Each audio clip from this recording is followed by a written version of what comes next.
Group command. I want to put these objects into a group, and this is how I do it. I type G, and press Enter. Then I select the objects that I want to group.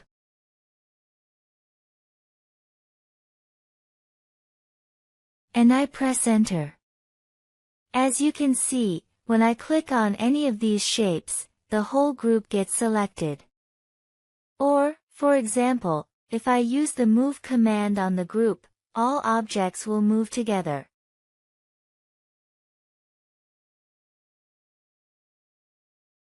Similarly, if I group a polygon with separate edges, it becomes a single unified object.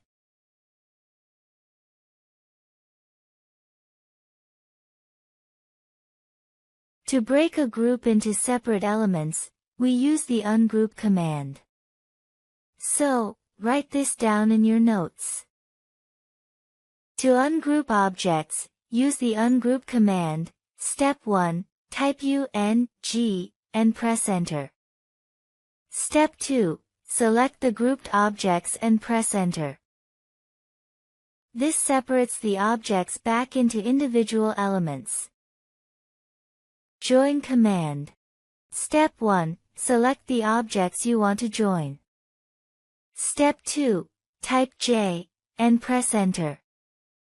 We can see that these separate lines have been turned into a single unified shape. Keep in mind that elements which are separate and have no shared points cannot be joined using the join command.